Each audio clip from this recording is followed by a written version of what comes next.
Morning students. Start करेंगे हम आज का टॉपिक और आज का टॉपिक है हमारा मेंडल्स लॉज ऑफ इनहेरिटेंस। तो पहले हम देखेंगे जो मोनोहाइब्रिड क्रॉस हमने पढ़ा है लास्ट टाइम, उसके ऊपर बेस्ड कौन से लॉज हैं। उसके ऊपर दो लॉज बेस्ड हैं, law of dominance and law of segregation. तो जैसे हमने बात की थी लॉज ऑफ सेग्रीगेशन और लॉ ऑफ डोमिनेंस की, कि जो करेक्टर F1 जनरेशन में अपीयर होता है वो होता है डोमिनेंट, और जो F1 में अपीयर नहीं होता बट F2 में अपीयर हो जाता है वो करेक्टर क्या कहलाता है, रिसेसिव। तो हमने वो क्रॉस भी करके देख लिया है, आपको वो क्रॉस आ गया होगा।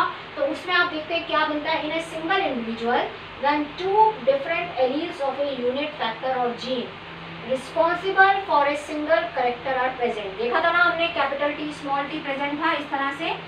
तो दो डिफरेंट एलील थी एक करेक्टर के लिए, तो इसमें क्या होगा, यही बात बोल रहा है, when two different allele of a unit factor or gene responsible for a single character, single character को रिस्पॉन्सिबल है ये हाइट के लिए, स्टेम हाइट के लिए, are present then one allele is dominant over the other।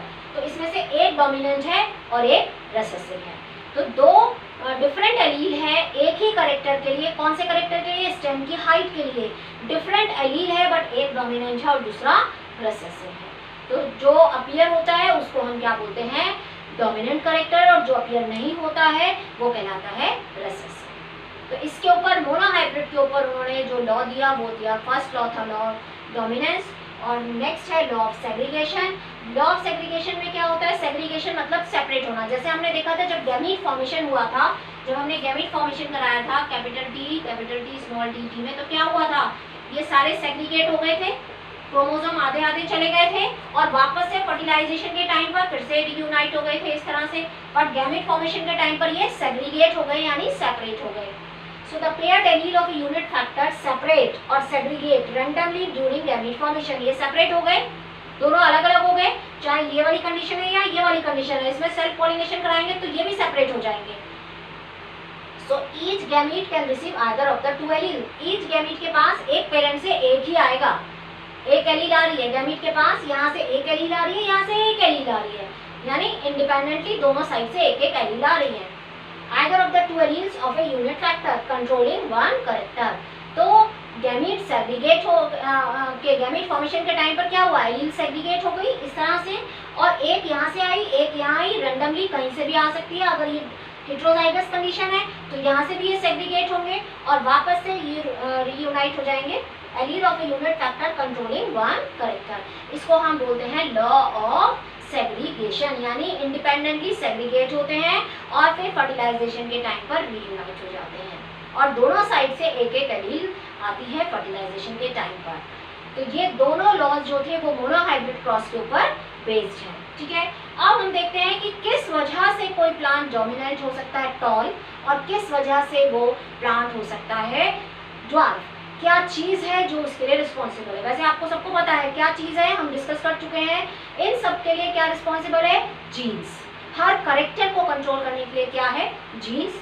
तो जहाँ पर जीन्स ज़्यादा एफिशिएंट है वहाँ पर ज़्यादा जो है हार्मोन प्रोड्यूस करेंगी, और ज़्यादा हार्मोन प्रोड्यूस करेंगी तो क्या होगा, प्लांट टॉल होगा। और जहाँ पर ज़्यादा एफिशिएंट नहीं है वहाँ पे हार्मोन का अमाउंट कम होगा, वहाँ पे प्लांट क्या होगा, ड्वार्फ होगा। तो वो हम देख लेते हैं, जरा देख लेते हैं हम एक्सप्रेशन ऑफ ट्रेट। जैसे हमने डिस्कस किया था कि हर करेक्टर को कंट्रोल करने के लिए एक पर्टिकुलर जीन होती है और जीन ही हर करेक्टर के लिए रिस्पॉन्सिबल है।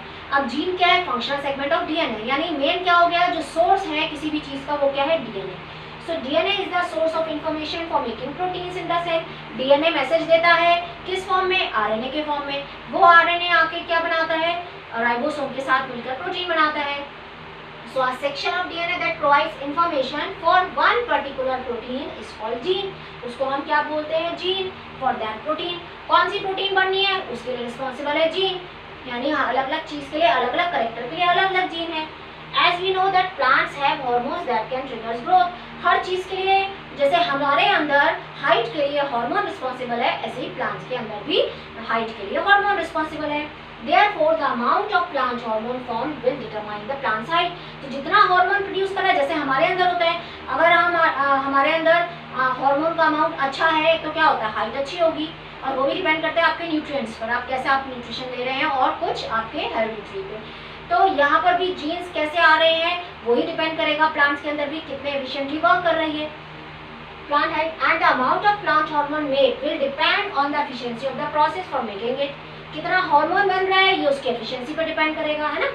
Made will depend on the efficiency of the process for making it. कितना efficiently वो बन रहा है hormone. If the enzymes work efficiently, a lot of hormone will be made. अगर एंजाइम्स अच्छे से वर्क कर रहे हैं प्रोटीन बनाने में, उस हार्मोन को बनाने में, तो हार्मोन अच्छे से वर्क करेगा, तो प्लांट क्या हो जाएंगे, टॉल. और अगर वो अच्छे से वर्क नहीं कर रहे हैं, वो एंजाइम अच्छे से एफिशिएंटली वर्क नहीं कर रहे हैं, तो हार्मोन का अमाउंट कम होगा, हार्मोन कम प्रोड्यूस होगा, तो प्लांट क्या रह जाएंगे, ड्वार्फ.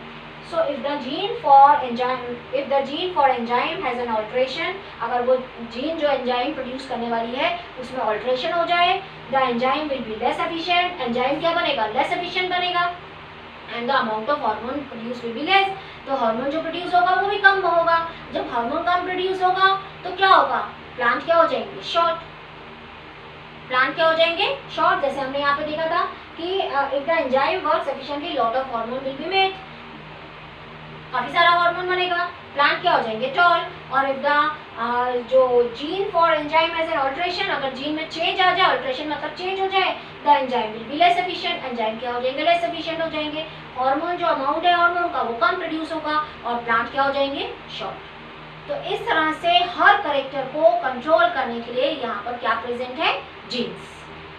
जीन्स यानी फंक्शनल सेगमेंट ऑफ डीएनए. जितना एफिशिएंटली वो वर्क करेगा उतना एफिशिएंटली वो कैरेक्टर एक्सप्रेस होंगे, जितना एफिशिएंटली वर्क नहीं करेगा उस हिसाब से वो कैरेक्टर चेंज हो जाएंगे.